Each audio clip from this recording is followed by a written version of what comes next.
Assalamualaikum warahmatullahi wabarakatuh. La hadratina Mustafa Muhammadin sallallahu alaihi wasallam wa ala alihi wa ashabihi azwajihi wa dhurriyyatihi wal hadratina muslimin wa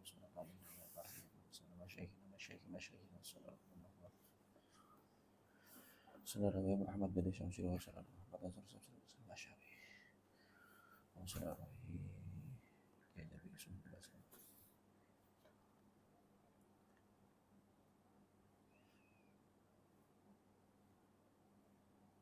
Ana khususan asal kitab Imam Hamid Muhammad al-Ghazali nafa'ana Allah bima fil kitab amin ya rabbal alamin. Al-Fatihah. A'udzu billahi minasyaitonir rajim. Bismillahirrahmanirrahim. Alhamdulillahi rabbil alamin. Ar-rahmanir maliki yaumiddin. Iyyaka na'budu wa iyyaka nasta'in. Ihdinas siratal mustaqim. Siratal ladzina an'amta 'alaihim ghairil maghdubi 'alaihim waladdallin. Bismillahirrahmanirrahim. Qala al-mu'allif rahimahullah wa nafa'ana bihi wa bi ulmihi fid dharaini amin amin ya rabbal alamin.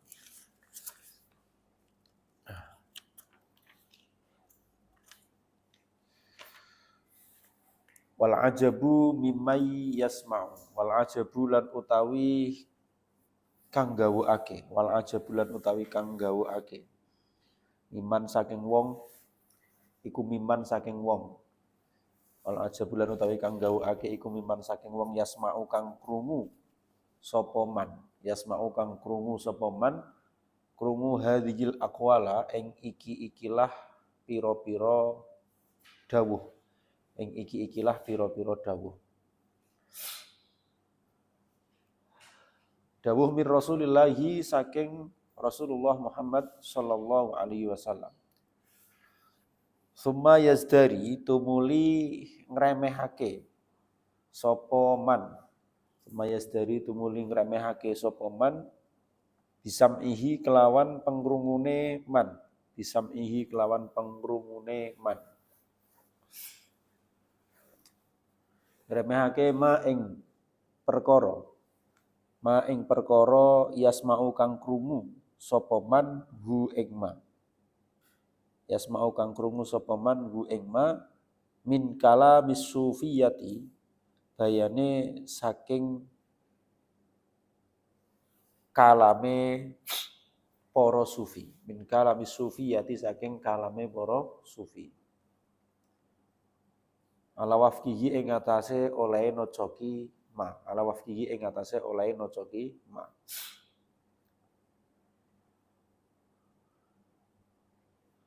Wayazhamu wayazamulan nyono wayazumulan nyono sapa man anahu ing sak temene ma. Wayazamulan nyono sapa man anahu ing sak temene ma iku min tarhati sufiyati. Iku min tarhati sufiyati saking kebatilane atau saking pira-pira kebatilane tasawuf utawa sufi. Min tarhati sufiyati saking pira-pira kebatilane tasawuf utawa sufi. Fata'adda mongko angen-angeno sapa sira. Fata'adda mongko angen-angeno sapa sira fi hadza ing dalem iki-ikilah makna.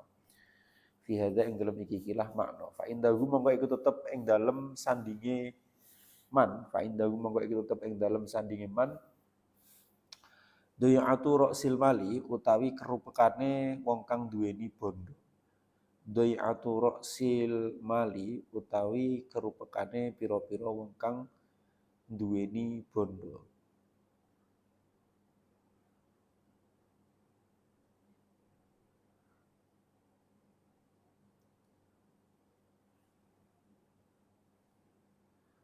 Fakun mongko ana sapa sira. Fakun mongko ana sapa sira.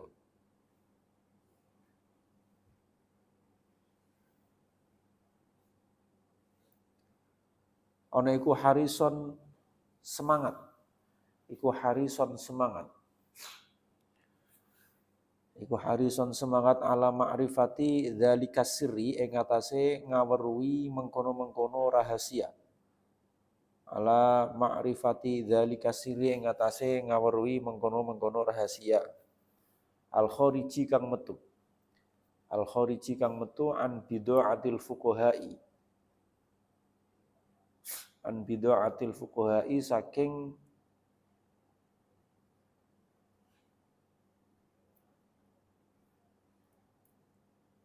barang dagangane para ahli fikih. An bid'atil fuqaha'i saking barang dagangane pira-pira ahli fikih. Wal mutakallimina lan para ahli kalam. Wal mutakallimina lan para ahli kalam.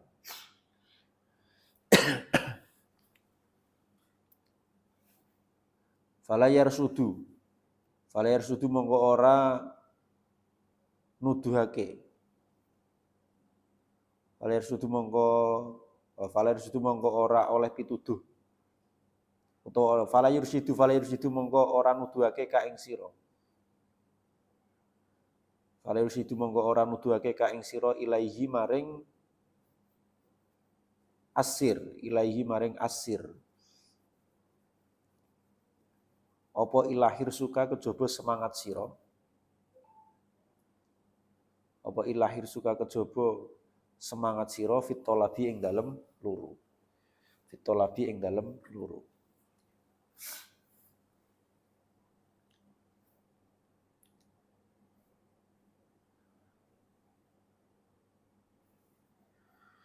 Ya, ini paragraf ini itu sebenarnya menjelaskan tentang banyaknya orang-orang yang mengkritisi atau menganggap remeh hal-hal yang diucapkan oleh ahli tasawuf, oleh para sufi itu. Padahal apa yang diucapkan oleh para sufi itu sebenarnya berdasarkan pada hadis-hadis yang diriwayatkan oleh Rasulullah itu. Seperti misalkan kemarin itu yang terakhir itu kan Abu Bakar itu diceritakan atau ya Abu Bakar itu diceritakan bahwasannya jika iman seluruh penduduk dunia ini kecuali para rasul tentunya ya ditimbang maka dia tidak akan bisa lebih berat daripada timbangan iman dari Abu Bakar. Dan Abu Bakar itu bisa seperti itu karena apa? Karena Abu Bakar itu memiliki kemakrifatan, memiliki ilmu mukasyafah, tidak hanya muamalah tapi juga mukasyafah. Di mana mukasyafah itu adalah mengetahui atau mengenal Allah. Nah, orang yang imannya kuat seperti Abu Bakar ini, orang yang hendak mencapai tatanan imannya Abu Bakar ini adalah dengan cara mukasyafah itu, dengan cara ma'rifat kepada Allah itu. Nah, maka dia akan mencapai pada iman tersebut. Tapi kan kemudian iman tersebut itu atau mukasyafah itu didapatkan dari mana? Min qalbin zakiyyin bil ibadah wal mujahadah. Dari membersihkan hati dengan cara apa? Dengan cara beribadah dan juga mujahadah. Jadi tidak hanya orang itu cukup berbuat baik dengan sesamanya itu tidak, tapi juga harus memiliki kedekatan dengan Allah. Nah, sekarang yang sedang menjadi tren itu kan kayak gitu.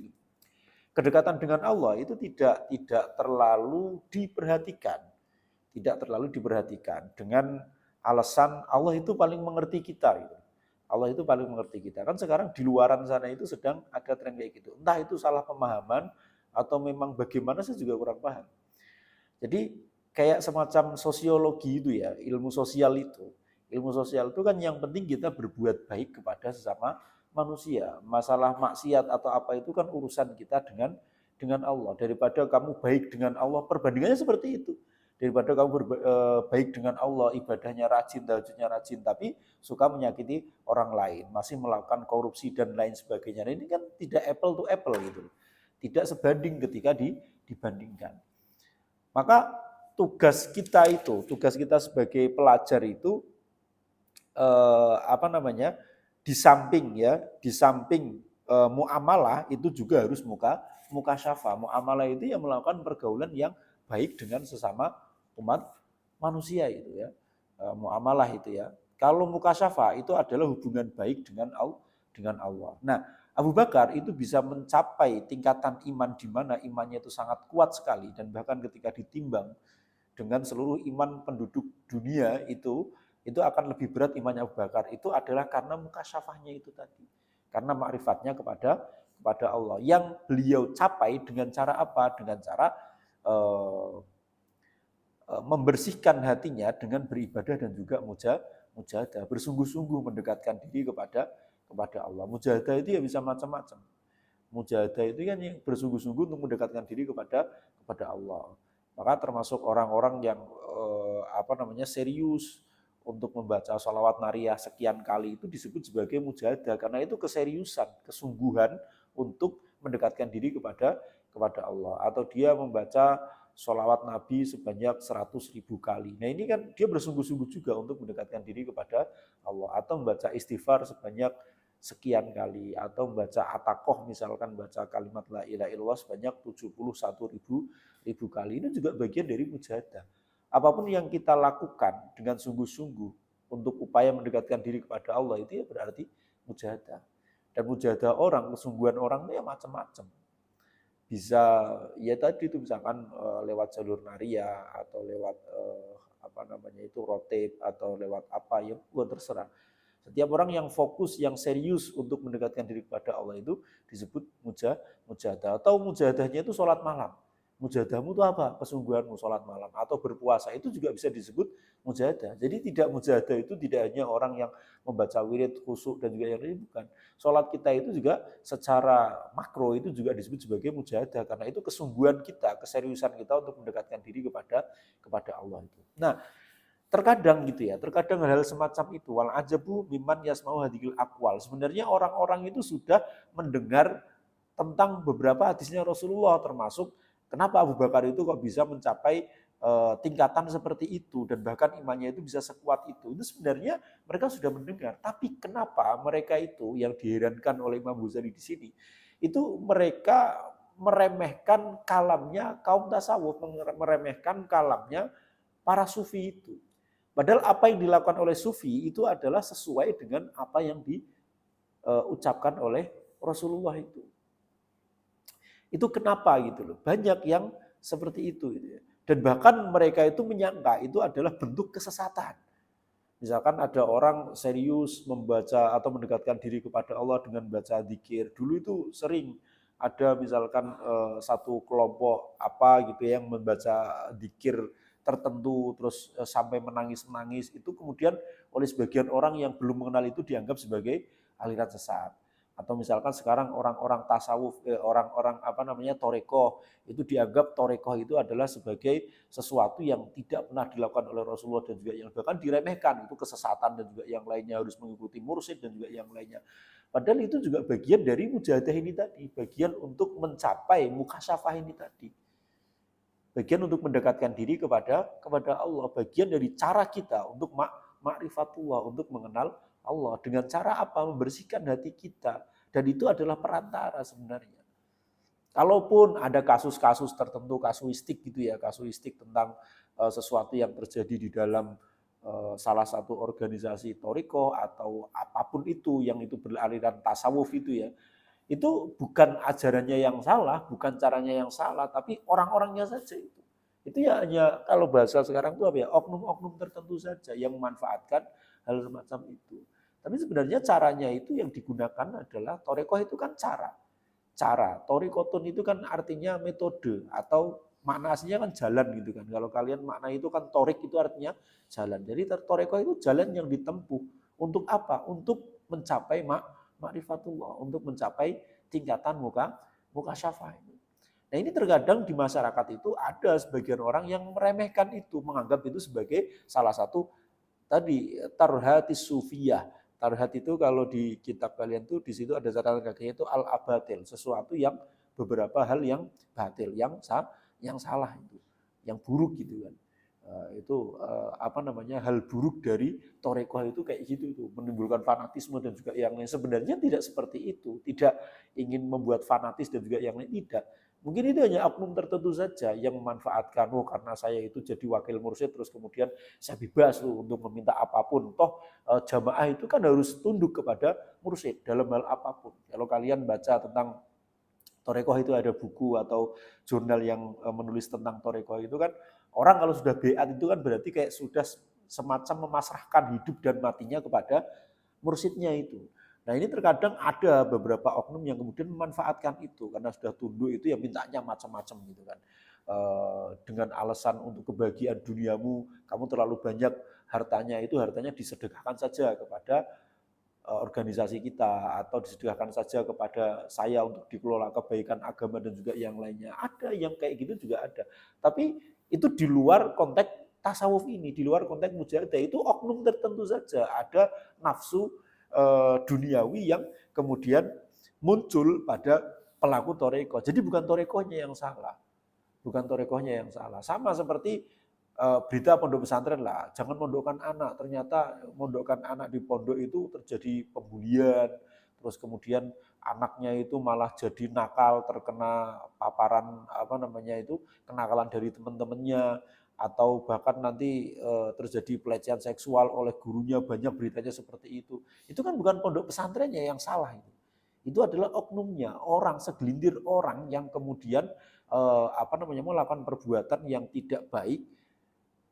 Terus kita tidak bisa menghukumi berarti pondok pesantren itu adalah tempat yang buruk, itu kan nggak bisa. Sama seperti orang yang bermujahadah, orang yang bertorekoh, orang yang berjamaah untuk mencapai mukasyafah, kalaupun ada segelintir orang yang kemudian oknum yang kemudian membuat namanya itu tercoreng, itu kan bukan berarti torekohnya yang salah, berarti orang yang melakukan itu yang salah. Sama seperti kiai itu cabul, itu kan kiai-kiai yang memang melakukan kesalahan itu. Kita nggak bisa mengenerit bahwasanya kemudian semua kiai itu cabul, kan nggak bisa itu. Semua ustadz itu cabul itu kan nggak bisa, meskipun banyak berita kayak gitu. Tapi kalau misalkan itu dikelompokkan itu kasuistik. Misalkan coba di benar-benar jangan ambil sampling gitu ya. Kita ambil keseluruhan populasinya itu ada berapa ustadz yang ngajar di pondok pesantren.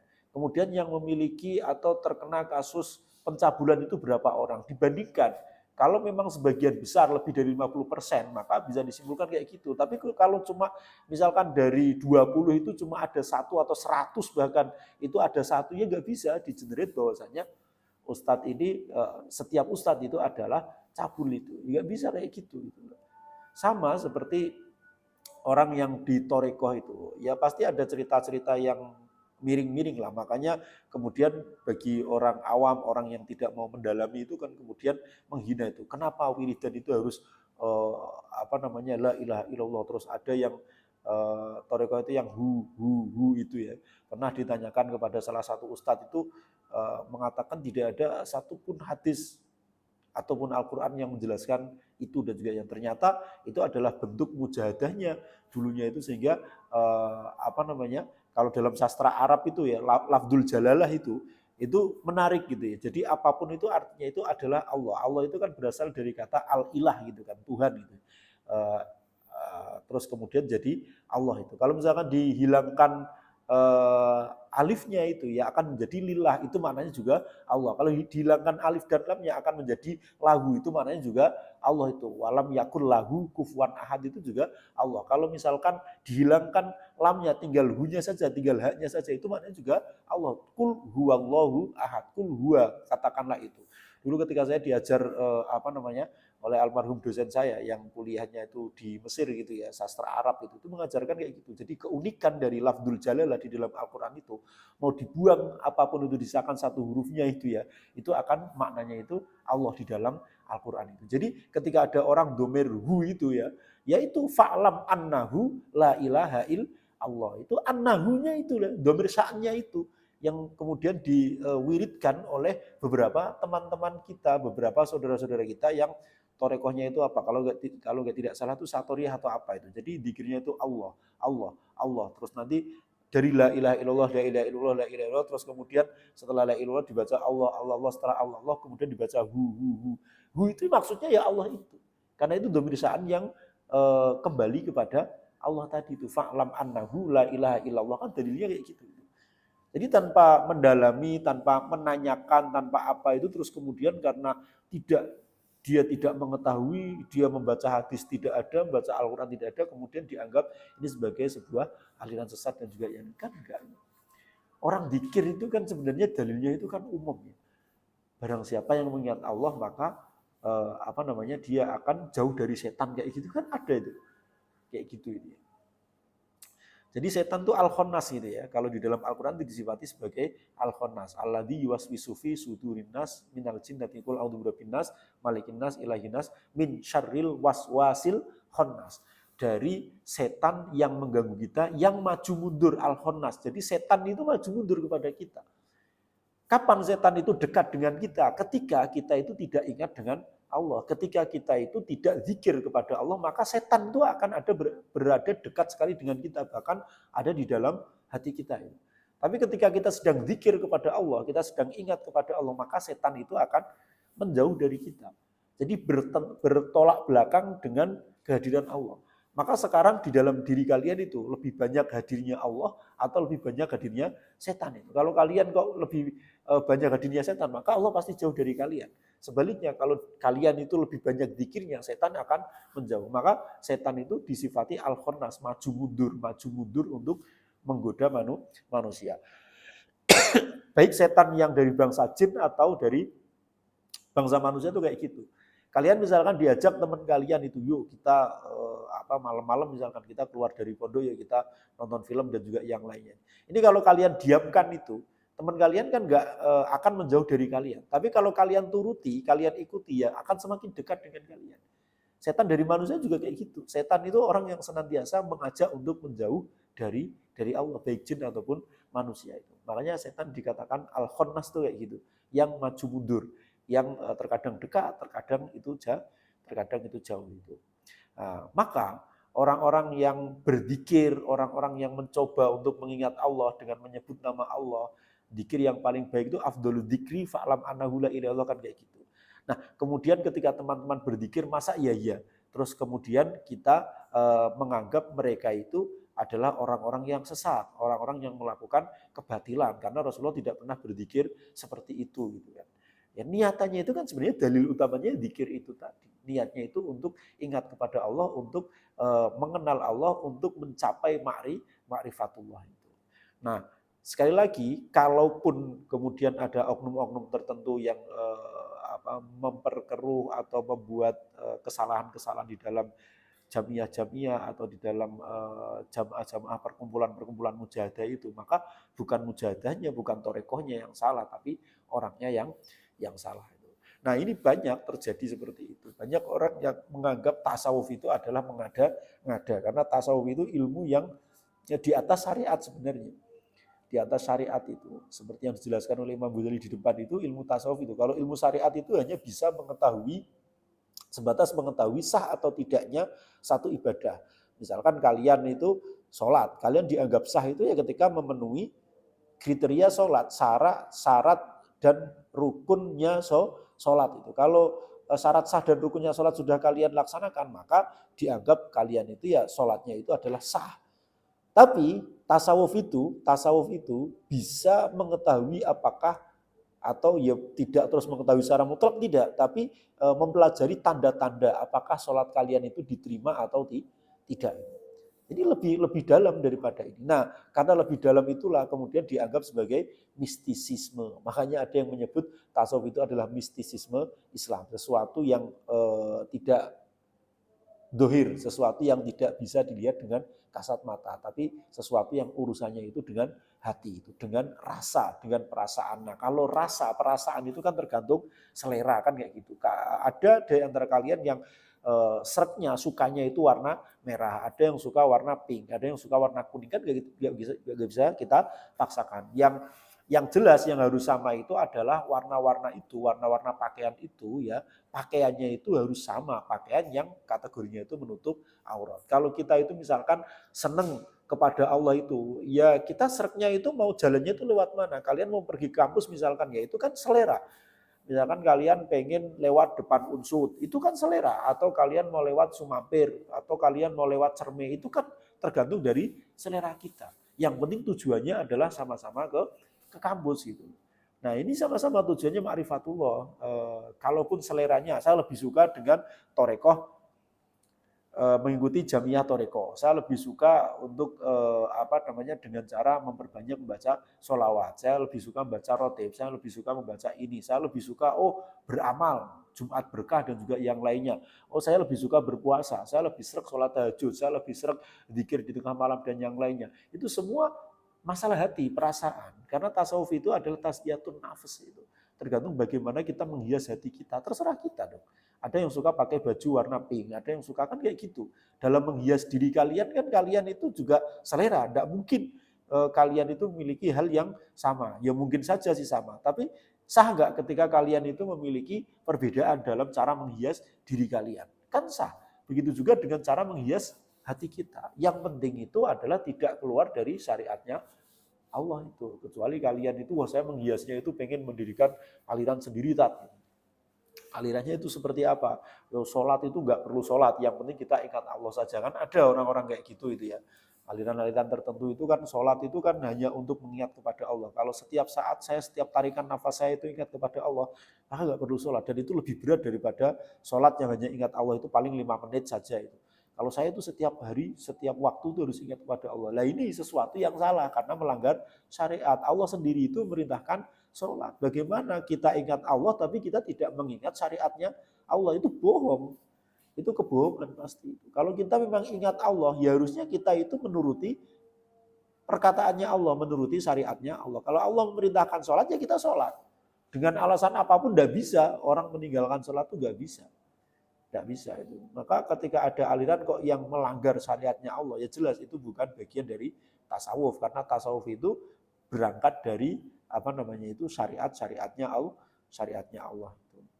Nah, maka kita itu fakun harison. Maka kita itu harus memiliki semangat, memiliki giroh gitu ya, ala ma'rifati siri al-khariji an bid'atil fuqaha wal mutakallimin. Kita harus memiliki kemauan yang kuat, harus memiliki semangat untuk mengetahui rahasia-rahasia dari para fuqaha dan juga para mutakallimin, orang yang ahli kalam, orang yang ahli tauhid itu. Jadi semangatnya itu harus kayak gitu, mengetahui sir, mengetahui rahasia. Rahasia itu berarti hakikat sesuatu yang tidak terlihat. Makanya di sini nanti akan ada itu hakikat dari wudhu itu apa. Kalau kita belajar fikih itu kan hanya wudhu itu adalah syarat sahnya sholat. Sebelum kita harus berwudhu dulu dan rukunnya tuh kayak gini. Nah, di dalam tasawuf nanti akan rahasianya itu apa? Membasuh muka itu untuk apa? Membasuh tangan itu untuk apa? Membasuh kaki itu untuk apa? Terus hakikat dari wudhu itu apa? Terus hikmah yang bisa kita ambil dari wudhu itu apa? Itu sudah masuk pada tasawuf itu. Itulah yang disebut sebagai sir al-kharij an bid'atil fuqaha wal mutakallimin. Allah itu maujud, Allah itu wujud, ada. Wujudnya Allah itu buktinya apa? Nah ini harus kita pahami itu. Bagaimana sifatnya Allah sebagai qadirun, muridan. Itu implikasinya terhadap kehidupan kita itu seperti apa. Nah itulah orang tasawuf itu mempelajari rahasia-rahasia yang terkandung di dalam fikih dan juga di dalam tauhid itu. Tidak hanya mempelajari luarnya saja, dohirnya saja, tapi kita juga mempelajari sir, rahasia, mempelajari sesuatu yang intrinsik, sesuatu yang terkandung di dalam pelajaran-pelajaran tersebut itu. Nah ini harus kita lakukan. Nah, fala yusiduka ilaihi ila hirsuka fit thalabi. Nah, kalian tidak akan mendapatkan petunjuk, kalian tidak akan mendapatkan pengetahuan kecuali kalian itu mencari pengetahuan itu. Kalau kalian nggak belajar, kalau kalian nggak mencoba untuk mencari sir, rahasia dari fikih, rahasia dari ilmu kalam, ya kalian tidak akan menemukan itu. Kalian tidak akan mendapatkan petunjuk itu. Ya kalian hidupnya akan seperti itu. Ya hidup itu hanya dengan syariat saja itu. Nah, ini harus dicari. Nah, bagi orang-orang yang tadi itu ya, yang meremehkan, yang menganggap tasawuf itu sebagai sesuatu yang salah, sesuatu yang batil, itu karena dia tidak mencari itu. Dia tidak pelajari hakikat dari apa yang diajarkan oleh fuqaha dan juga mutakallimin. Sehingga dia mengiranya ajarannya para fuqaha itu ya hanya dohirnya saja itu. Ya memang ada kata-kata nahkumu biduahir. Kita menghukumi dengan dohirnya saja karena kita tidak bisa melihat hati seseorang. Nah, Padahal orang-orang barat itu menemukan ilmu psikologi. Ilmu psikologi itu apakah kemudian kita bisa memperhatikan hati dari orang tersebut, kejiwaan dari orang tersebut, tidak bisa. Bisanya kita melihat kejiwaan orang tersebut itu orang psikologi itu melihat dari perilakunya dia. Oh, psikologi itu akan menyimpulkan orang ketika menangis maka kondisi jiwanya itu pasti sedang sedih. Orang kalau tertawa itu pasti kondisi jiwanya itu sedang senang. Orang ketika ditanya kok gelisah, oh ini kondisi jiwanya dia pasti berbohong. Jadi psikolog itu tidak bisa melihat kejiwaan kalian, tidak, tapi melihat kejiwaan kalian dari perilaku luar kalian itu. Maka tasawuf itu juga seperti itu. Sebenarnya kita juga tidak bisa melihat hati orang tuh kayak apa, itu tidak. Tapi ketika kita sudah belajar tasawuf itu ya, makna ikhlas itu seperti apa, makna pamer itu seperti apa. Maka dari gelagat yang dia lakukan itu ada kemungkinan gitu ya, meskipun nggak 100%, ada kemungkinan gelagat orang yang seperti itu adalah orang yang ingin memamerkan diri, orang yang ingin ria, orang yang tidak ikhlas dan lain sebagainya. Itu dilihat dari luarnya. Tapi dari luar itu kita bisa mengetahui dalamnya itu seperti apa. Sama seperti ilmu psikologi itu kayak gitu. Ilmu psikologi itu kan psiko itu kan psikis, itu kan jiwa gitu. Logos itu ilmu-ilmu yang mempelajari tentang jiwa. Bagaimana orang bisa mempelajari jiwa sedangkan jiwa itu tidak terlihat. Ya, maka jiwa itu direpresentasikan lewat perilaku raganya itu. Ya seperti tadi saya contohkan, orang psikolog itu akan melihat kamu itu kok pasti kamu punya permasalahan. Itu dilihat dari tanda-tanda luarnya itu, sering murung, terus kemudian sering marah-marah, susah untuk bahagia, susah untuk senyum dan juga yang lainnya. Nah, ini berarti ada kejiwaannya itu agak terganggu, ini ada sesuatu yang mengganggu jiwanya, kan seperti itu. Tasawuf pun seperti itu. Kita memang tidak bisa menghukumi, kamu itu kayak Gusti Allah saja menghukumi kalau saya itu riak, kalau saya itu ikhlas. Dulu itu ada tanda-tandanya. Ya, ada tanda-tandanya bagaimana orang riak, bagaimana orang ujub, bagaimana orang takabur, itu ya bisa kita lihat dari zahirnya itu seperti apa, dan kemungkinan nanti batinnya itu akan seperti itu. Ya. Itu ya. Jadi kalau ada orang-orang yang meremehkan tasawuf itu ya berarti dia itu belum mencari kebenaran dari hakikat atau dari sir fikih dan juga sir ilmu kalam. Falam lan ngerti sapa sira. Falam lan ngerti sapa sira anna asyrafal ulumi ing sak temene luweh mulya-mulyane pira-pira ilmu.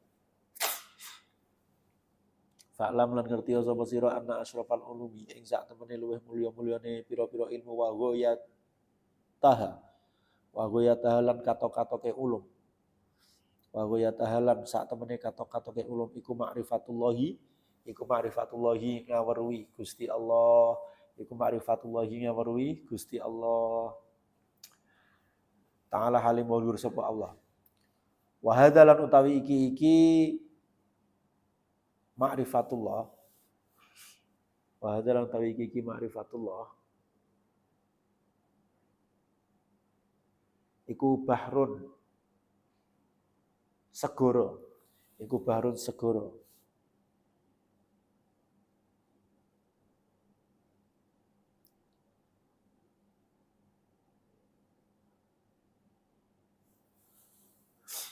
Layadri kang ora bakal ngerti. Layadri kang ora bakal ngerti. Layadri kang ora bakal ngerti ka ing sira apa muntaha ghausihi, apa muntaha ghausihi katoke nyileme bahar. Apa muntaha ghausihi katoke nyileme bahar.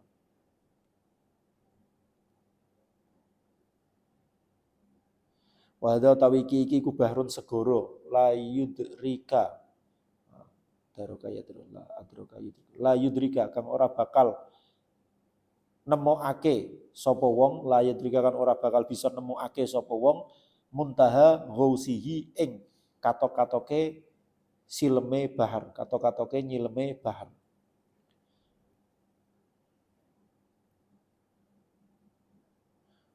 Wa aqsa darajatil basyari lan katok-katoke pira-pira derajate menungso.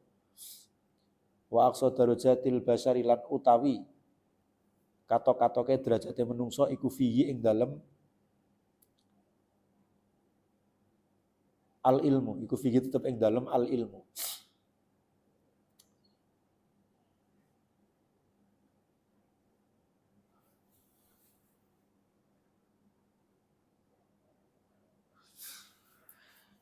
Rotbatul ambiyai kang dadi derajate pira-pira nabi. Rotbatul ambiyai kang dadi derajate pira-pira nabi wal auliya ilan derajate pira-pira wali. Rotbatul ambiyai kang dadi derajate pira-pira nabi wal auliya ilan derajate pira-pira wali. Sumal ladina tumuli wong akeh. Sumal ladina tumuli wong akeh yaluna kang nyandingi sapa alladzina. Yaluna kang nyandingi sapa alladzina hum ing ambiya lan aulia. Hum ing ambiya lan aulia.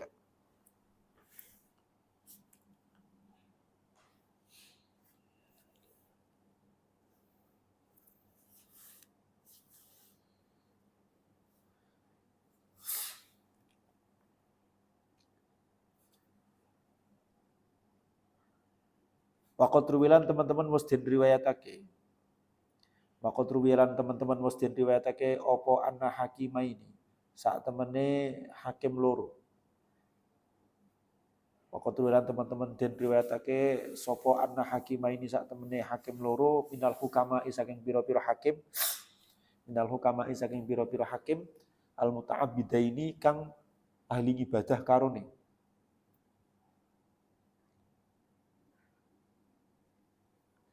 Al muta'abbidaini kang ahli ibadah karone. Ru'ya den weruhi, ru'ya den weruhi.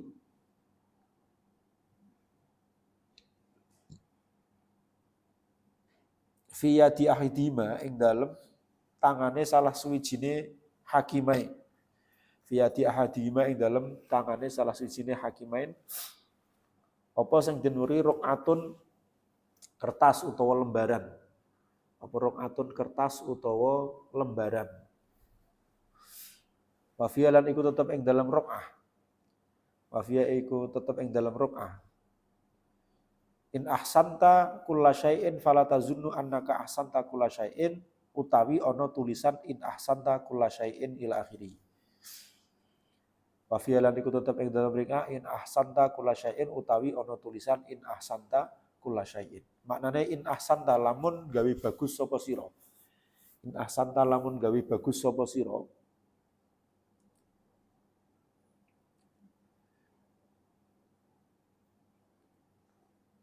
Kula syai'in ing saben-saben suwiji-wiji. Kula syai'in ing saben-saben suwiji-wiji. Kula syai'in ing saben-saben suwiji-wiji fala tazunnu mongko aja nyono sapa sira. Fala tazunnu mongko aja nyono sapa sira, nyono annaka ing sak temene sira. Annaka ing sak temene sira iku ahsanta. Iku ahsanta gawe bagus sapa sira. Iku ahsanta gawe bagus sapa sira kula syai'in ing suwiji-wiji. Kula syai'in ing suwiji-wiji.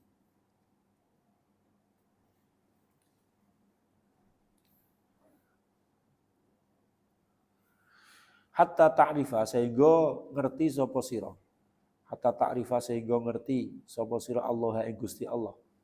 Hatta ta'rifa sehingga ngerti utawa kenal sapa sira Allah ing Gusti Allah. Ta'ala halimul sapa Allah. Wa ta'lama lan sehingga ngerti sapa sira. Wa ta'lama lan sehingga ngerti sapa sira annahu ing sak temene Gusti Allah. Annahu ing sak temene Gusti Allah iku musabbibul asbabi. Iku musabbibul asbabi zat kang nyebabake pira-pira sebab. Zat kang nyebabake pira-pira sebab. Wa maujudul asya'i. Wa mujidul asya'i. Wa mujidul asya'i lan kang mujudake. Wa mujidul asya'i lan kang mujudake suwiji-wiji. Wa fiyadil akhar. Wafiyatil akhori lan ing dalem tangane liyane. Wafiyatil akhori lan iku tetep ing dalem tangan liyane rokatun utawi ana lembaran utawa kertas. Rokatun utawi ana lembaran utawa kertas. Fiya iku tetep ing dalem rik'ah atau rok'ah, fiha itu tetap dalam rok'ah. Kuntu qabla an arifa utawi ono tulisan kuntu qabla an arifa. Kuntu maknane ono sapa ingsun. Kuntu ono sapa ingsun qabla an arifa. Ing dalem sadurunge arep yen toh ngerti sapa utawa kenal sapa ingsun. Qabla an arifa ing dalem sadurunge arep yen toh kenal sapa ingsun Allah ing Gusti Allah. Allah ing Gusti Allah asrobu ngombe sapa ingsun. Asrobu ngombe sapa ingsun wa azmaulan seger sapa ingsun. Wa azmaulan seger sapa ingsun. Ngorong sapa ingsun gitu ya. Asrobu ngombe sapa ingsun wa azmaulan ngorong sapa ingsun. Hatta idza arafta sehingga ing dalem nalikane ngerti sapa ingsun. Utawa kenal sapa ingsun. Hatta idza arafta sehingga nalikane kenal sapa ingsun hu ing Allah. Rawa itu seger sapa ingsun, rawa itu seger sapa ingsun bila syurbin kelawan tanpa ngombe, bila syurbin kelawan tanpa ngombe. Jadi bahwasanya ilmu yang paling mulia dan ilmu yang paling paripurna gitu ya. Ilmu yang paling mulia, ilmu yang paling paripurna itu adalah ma'rifatullah. Kalau kita sudah bisa mencapai atau memiliki pengetahuan tentang ma'rifatullah, maka kita itu sudah mencapai paripurna dari ilmu. Maka ujung dari ilmu itu sebenarnya adalah ma'rifatullah. Ya, semua ilmu yang kita pelajari itu muaranya adalah untuk ma'rifatullah, itu sebenarnya itu. Kita diajarkan hadis, kita diajarkan Al-Quran, tafsir, terus ilmu alat nahwu dan yang lainnya itu semua adalah alat kita untuk mencapai pada yang disebut sebagai ilmu ma'rifatullah itu. Ya, jadi ilmu tersebut itu seperti bahrun la yudrika muntaha ghausi. Seperti lautan yang tidak diketahui kedalamannya itu, sangat luas sekali. Lautan yang sangat dalam sekali itu. Ya kalau sekarang itu yang diketahui oleh manusia, lautan yang terdalam itu kan ada di Palung Mariana itu ya, yang kedalamannya itu mencapai 11 km. Lebih tinggi, lebih dalam. Jadi ketika Burj Khalifah itu ya, gedung tertinggi di dunia, itu ditenggelamkan ke situ, dia akan tenggelam. Ujungnya itu tidak akan menyentuh ujung dari Palung Mariana. Nah, kedalaman ma'rifatullah, kedalaman ilmu ma'rifatullah itu melebihi itu. Ya, melebihi itu. Yang tidak diketahui oleh manusia itu, manusia kan sudah tahu berarti kalau kedalamannya 11 km itu. Nah, itu ada, kalau ilmu ma'rifat itu diibaratkan seperti samudra yang tidak diketahui dasarnya, sangat dalam sekali. Sangat dalam sekali.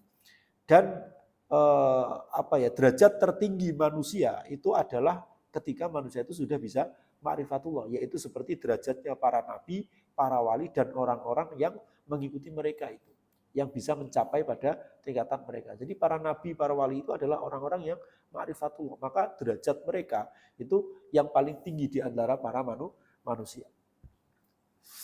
Nah, ini ada salah satu riwayat gitu, ada 2 orang hakim yang sama-sama ahli ibadah. Itu dia kayak semacam memiliki pesan mereka itu, yang di tangan mereka itu terdapat satu carik kertas atau rik'ah, itu artinya itu kayak semacam kain perca kayak gitu. Kain perca atau bisa diartikan kertas atau apalah, lembaran, intinya itu ada sesuatu yang bisa dituliskan. Nah, di salah satu tangan mereka, salah satu tangan dari salah satu hakim itu tertuliskan in ahsanta kulla syai'in fala tazunnu annaka ahsanta kulla syai'in hatta ta'rifallaha wa ta'lama anna subhanahu asbabi. Ketika kita berbuat baik itu terhadap sesuatu, maka jangan menyangka kita berbuat baik terhadap sesuatu tersebut itu. Sampai kita kenal Allah, sampai kita tahu bahwasanya yang menyebabkan semua hal itu terjadi itu adalah Allah itu, dan Allah yang mewujudkan segala sesuatu. Jadi hakikatnya ketika kita melakukan perbuatan baik itu, kita kok bisa sholat, kalian bisa bangun malam untuk sholat tahajud. Itu bukan karena kalian hebat. Tapi semua itu karena Allah berkehendak. Allah yang menyebabkan kalian itu bisa bangun tahajud. Misalkan kalian bisa diterima di sekolah impian kalian, itu semata-mata bukan karena kemampuan kalian, tapi itu karena kehendaknya Allah itu. Nah, orang kalau sudah mengenal Allah itu akan seperti itu cara berpikirnya. Maka tidak akan ada kesombongan dalam diri kita. Saya misalkan bisa sukses, saya bisa mencapai pada titik ini, saya bisa memiliki semua yang saya inginkan. Itu bukan karena kehebatan saya, bukan. Karena Allah sayang sama saya, karena Allah menginginkan saya seperti ini. Itulah Allah yang disebut sebagai musabbabul asbab, yang menyebabkan terjadinya segala sesuatu itu Allah, bukan karena kekuatan kita, bukan karena kompetensi yang kita miliki, bukan karena kemampuan kita. Kalau kecerdasan, kepandaian, kepintaran itu bisa membuat orang sukses. Nyatanya banyak orang-orang pinter itu yang kemudian di hidupnya di dunia itu ya biasa-biasa saja.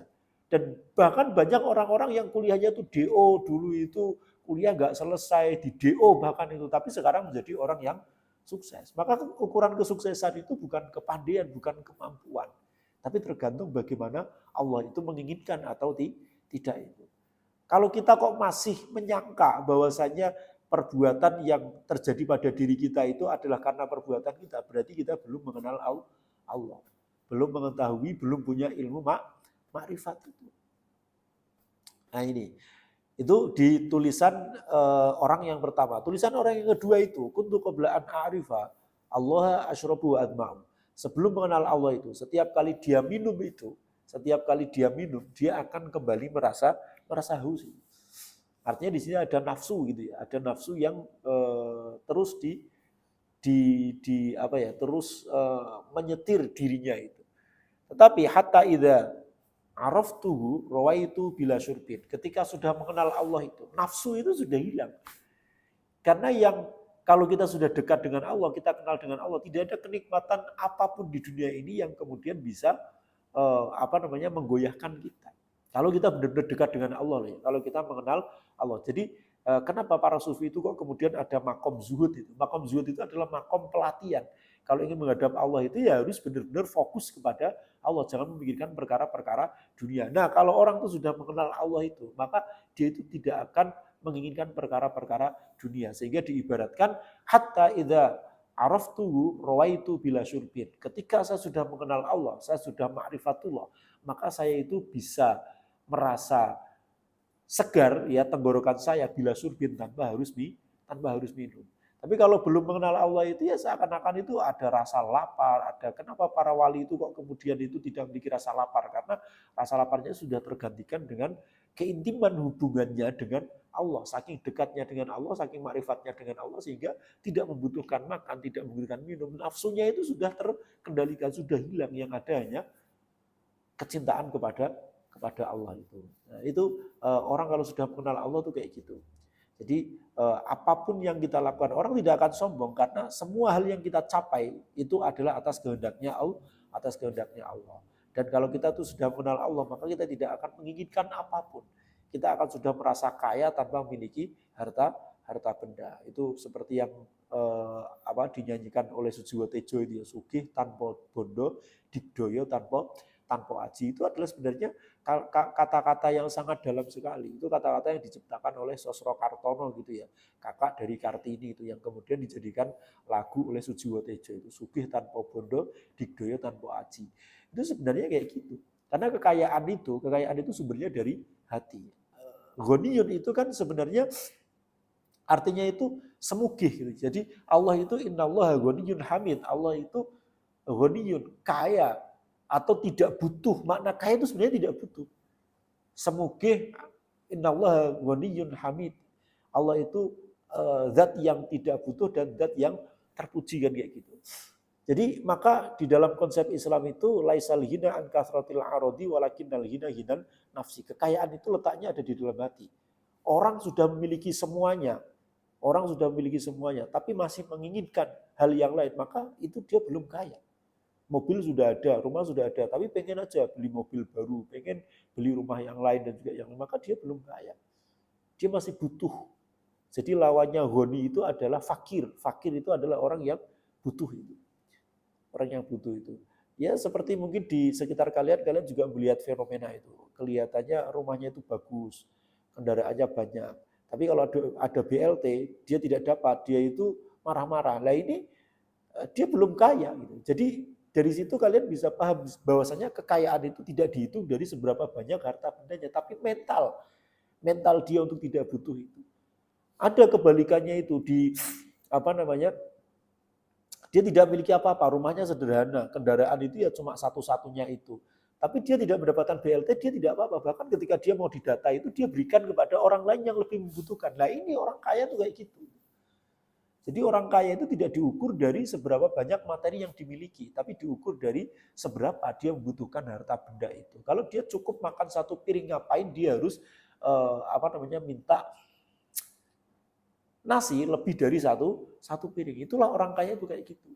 Beda dengan orang yang tidak memiliki mental kaya, meskipun dia sudah memiliki di rumah itu beras satu karung, tapi dia masih aja ketika ada orang ingin membagikan kepada yang tidak punya, dia mengakunya tidak punya. Ini berarti dia tidak kaya.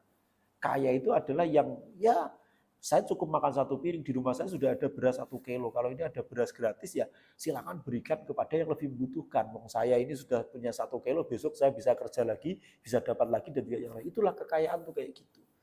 Kaya itu berkaitan dengan mental, bukan berkaitan dengan materi yang kita miliki itu. Sebanyak apapun materi yang kalian miliki, kalau mental kalian itu adalah mental masih butuh dunia, maka kalian itu belum kaya. Disitulah makna laisal hina angkasrotil arodi walakinnal hina hinan nafsi. Jadi kaya itu adalah datangnya dari hati. Ketika hati kita itu sudah merasa cukup dengan semua yang kita miliki, tidak membutuhkan hal yang lain, itulah kita menjadi orang kaya. Tapi meskipun kita sudah bergelimang harta, tapi kok kita itu masih merasa kurang terus, itu masih minta dari orang lain, masih pengen mencari bahkan dengan cara yang tidak benar, maka itu kita belum kaya. Nah itu.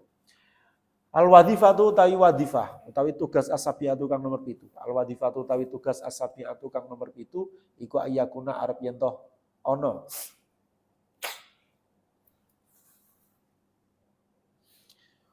ana apa qasdul muta'allimi, apa qasdul muta'allimi sejone wong kang belajar. Fil hali ing dalem tingkah. Fil hali ing dalem tingkah iku tahliyata batinihi, maesi batine muta'alim. Iku tahliyata batinihi maesi utawa menghias batine muta'alim bima kelawan barang yusilu kang bisa nekake apa ma hu ing muta'alim, yusilu kang bisa nekake apa ma hu ing muta'alim, nekake ilallahi maring Gusti Allah taala halim wa luhur sapa Allah. Wa ila jiwaril malailan maring sandinge malaikat.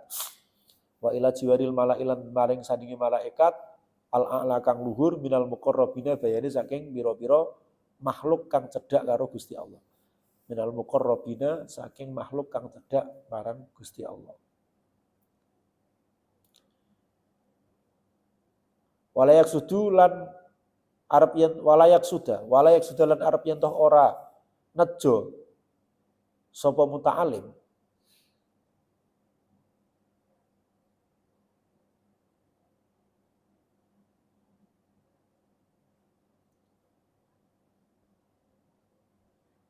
bihi kelawan ta'alum atau bi kelawan ta'alum itu ya belajar. Jadi niatnya itu seorang pelajar itu jangan meniatkan untuk apa? Arya sata ing kekuasaan. Arya sata ing kekuasaan wal malalan ing bondo wal jahalan ing pangkat.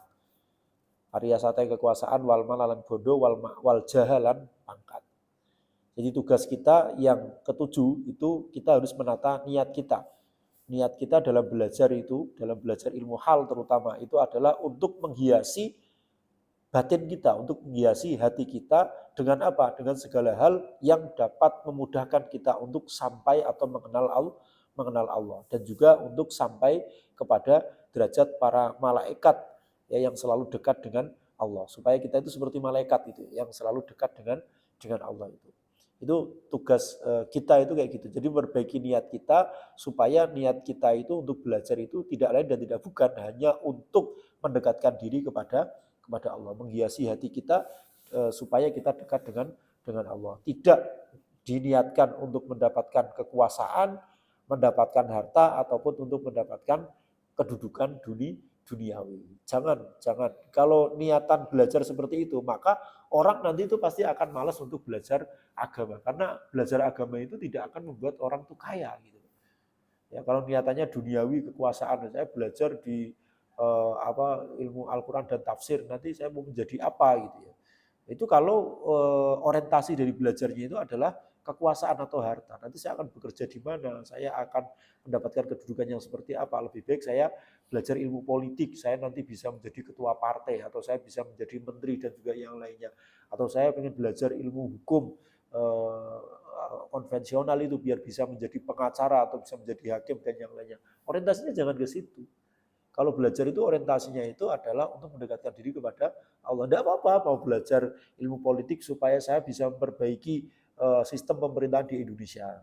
Misalkan mempelajari tata kelola pemerintahan itu supaya bisa memperbaiki, menciptakan keadilan untuk seluruh umat manusia. Ingin belajar ilmu hukum tujuannya adalah supaya menegakkan hukum-hukum sesuai dengan kebenaran. Jangan sampai hukum itu bertindak tidak adil. Niatnya seperti itu. Jangan meniatkan untuk mencari harta, kedudukan ataupun kekuasaan. Terus pokoknya niat belajar itu adalah niat untuk mencari ridhonya Allah, niat untuk mengisi hati kita itu dengan hal-hal yang dapat mendekatkan diri kita kepada Allah. Bayanu wadhaifil mursyidi al-muallimi. Allahu a'lam bishawab. Terima kasih. Assalamualaikum warahmatullahi wabarakatuh.